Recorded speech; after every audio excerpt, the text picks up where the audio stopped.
Hey guys, welcome back to our channel, Plots with the Twist, where we discuss books amongst other things. And we've been asked this here lately with some of our new subbies. Hey y'all, about just like, what are the must reads? What are our favorites? What are the books? Tell us the books. So we thought we would come together, throw some of our favorites together, must reads, kind of all works together, and just mention a few here today. We have a ton, but we limit it down to 5 each. So let's get into it. Okay, you go ahead and start. Oh, I gotta start. All right, excuse the background noise if y'all hear any. We just are dealing with a lot of things. All right, so Asia went and shared her list with me, so she kind of did. She kind of did. Okay, so for me, first things first, let's get it out the way. This is probably, we have a review on this book. I'll try to remember to link it down below. And so it's probably our most watched review. And that's Where the Crawdads Sing by Delia Owens. I hope I'm saying her name right. Soon to be movie. Yes, soon to be movie. We might go ahead and go out and have a little outing to watch it and do a little chat about that if we do. But yeah, so Crawdads. That was a book we didn't think we would enjoy because it was, the scenery was kind of like Southern, and we are Black folk, as you can kind of tell. And so it just didn't initially have a vibe that we thought we would jam with. But that book ended up just being a really enjoyable book, a really nice kind of overlap of, or merging of genres, where it was like a coming of age story mixed with like a suspense, you know, thriller mystery type vibe. And overall, we just end up really just liking that book, celebrating that book. And I would definitely say it's a must read. It's a must check out. Just try to labor through, if you sense that, just try to kind of push through that little vibe, because it's not something that lingers. It's there. It's not something that lingers, but it's definitely an overall enjoyable read. So that's Where the Crawdads Sing. Okay, so for me, this is a book that we mention here all the time, and if y'all tired of hearing about it, I don't care, because it was a great book. And that's Seven Husbands, The Seven Husbands of Evelyn Hugo by Taylor Jenkins Reid. If you haven't read that book already, I don't know what you've been doing, where you've been, but I would just suggest that book as a must read, because it was just an amazing read, amazing storytelling. It had so many different themes and elements in it, and I have yet to come across a person who's read that book who didn't like it. So, yeah, get into it. So boom. So for me, the next one shouldn't come as a surprise, because this is one I've also mentioned that I've thoroughly enjoyed a few times. And I'm just a lover of the Greek arts, the Greek mythology, you know what? I'm even going to start a Greek diet. Not a Greek diet. Well, Mediterranean diet, I guess. But, because they say that's the healthiest, you know? Really? You know, they eat good. They eat good. And that is Song of Achilles by Madeline Miller. So I did recently, I don't know which video will be up first, we'll see. But I did recently mention Circe as a book, like if I could go back and experience for the first time, it would be Circe. But something about Song of Achilles as well just makes me want to recommend it to everybody, makes me want to tell people to just get enthralled in it, just makes me want to like celebrate it. It's one of those that I felt was unexpected, even though I know a little bit about Achilles prior, or knew a little bit about Achilles prior to reading this book. I really just wanted to know a little bit more, and that's what the book gave me. It just gave me it opened up my world, opened up my knowledge on Achilles, and just a beautiful love story, just a beautiful tragedy, just everything about it was just overall enjoyable. And I would highly suggest that if you have not read it, read it. What are you doing? What are you doing? What are you doing? Just read it. It's good. And that's Song of Achilles.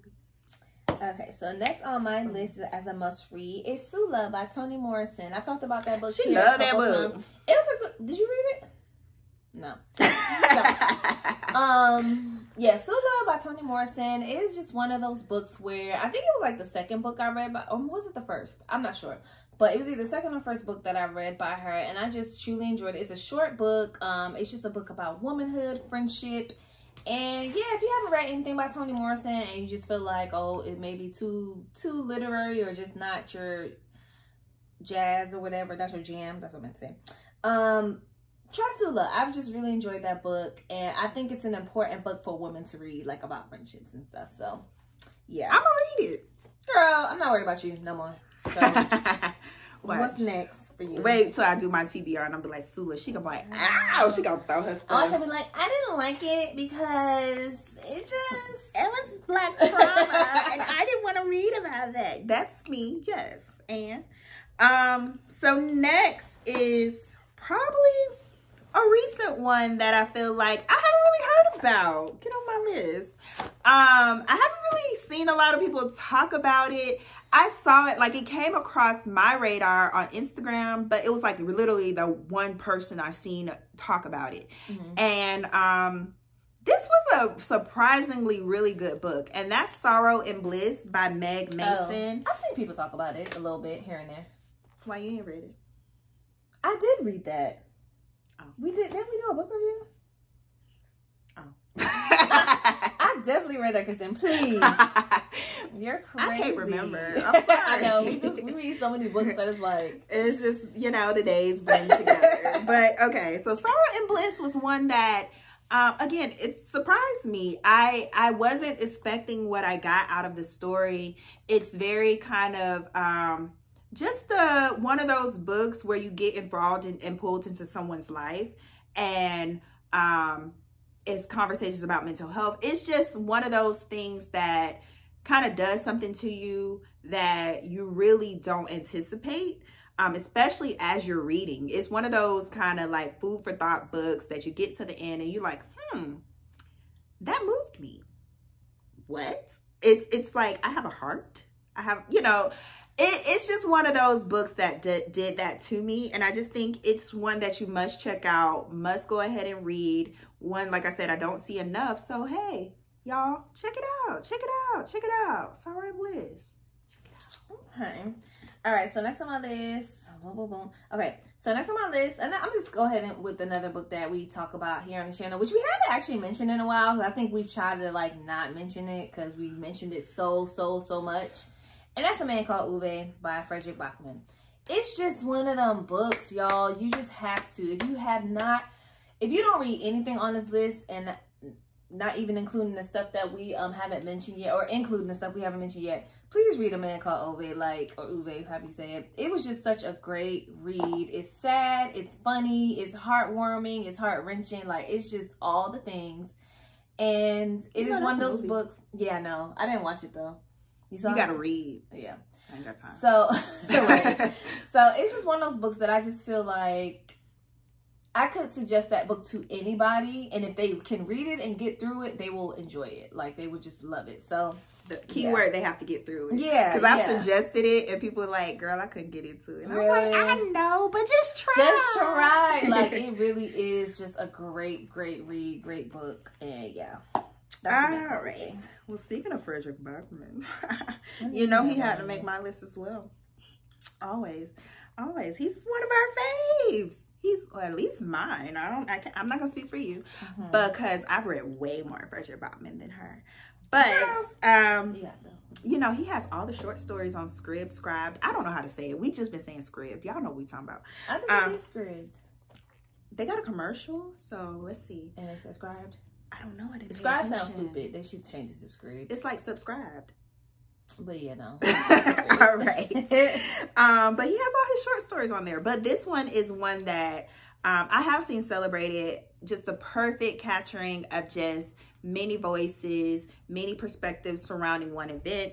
And that's Beartown by Frederick Bachman. And just a really great story. Kind of same thing. Not funny. It doesn't have as many humorous moments as some of his other books, of course, but definitely touches on a real serious subject matter and just societally how some of those things are handled. It's just a really important story when it comes to just sexual assault. It is a triggering story a little bit, but it definitely is one that captures so many perspectives and so many voices and so many thoughts on the subject, especially when it relates to people who have like maybe respect and acclaim in the community. So yeah, it's definitely one that I think is a must read. Women, men, everybody, I think definitely should check out Beartown. He does have the 3rd installment coming out here soon called Winners. But yeah, Beartown, out of the two, between Beartown and Us Against You, I still prefer Beartown. It moves you. It's a moving story. So boom.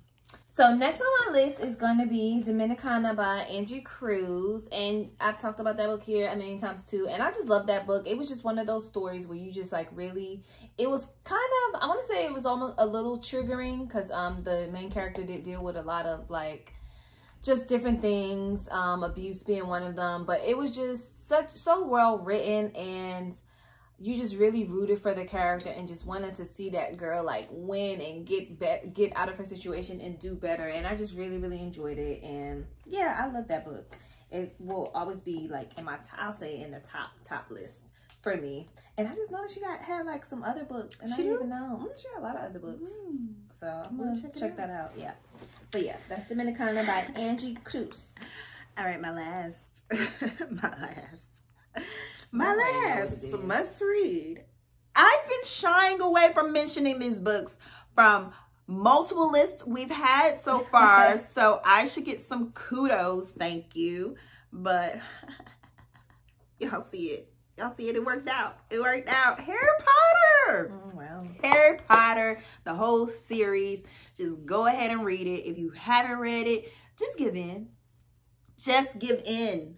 I read Harry Potter, the first one. It was cool. It was good. Just give in. Go with it.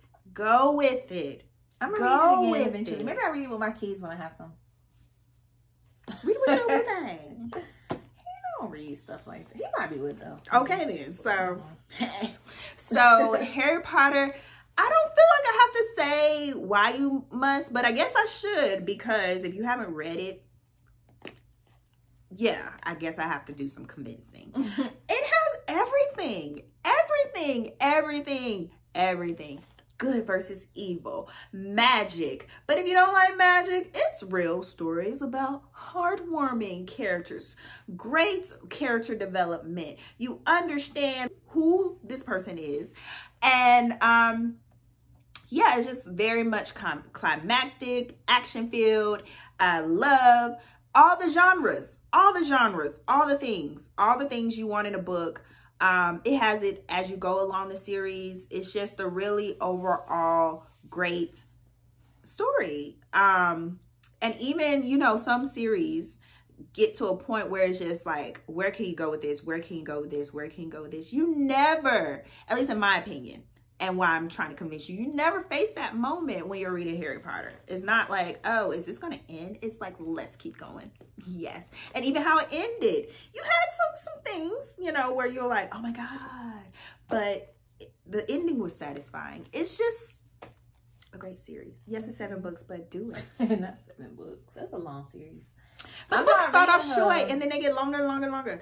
I mean, yes, she is a her. No, I'm just playing. Yes, she's problematic, but this is a moment where I want you to separate the artist from the art. Separate, because she created something so beautiful that just even people in the communities that she has offended, you know, at some point found, you know, joy and everything within, you know, the world she created. So okay, think about it. Day I'll do Harry Potter one day. Maybe I'm gonna watch the movies and then no, it's not gonna be the same. The movies, so they should be considered separately. The movies are good, but if you compare the movies to the book, you're missing out some things. You're missing out a lot of things. Just read it and then do the movies. Okay, what's your last one? Last on my list is actually a newer book that we've read in the last few months, and I just really, really enjoyed it. And that was The Night Shift by Alex Inlay. So The Night Shift was so it was just I feel like it rekindled like my love for like detective thriller, not even really thriller, but just like detective whodunit, like trying to figure out what's going on. And I never heard of this author before, and I just came across this book, so it kind of surprised. I didn't expect to like it as much as I did, but I just really enjoyed it. And I feel like if you like murder mystery, crime books, you would really enjoy this one. And it was a good, straightforward read. So yeah. All right. It's on my list. All right, well, let us know some books that you think are must reads. You want to tell everybody, shout it from the rooftop, please read this book. Please read this book, because we want you to read all these books if you have not. Some of these are very popular. Some of them you might have shied away from because of their popularity. They have hype for a reason. Let's just do it. Let us know your thoughts on any of them. Like this video, subscribe, ring the bell, and we'll be back next time. Bye.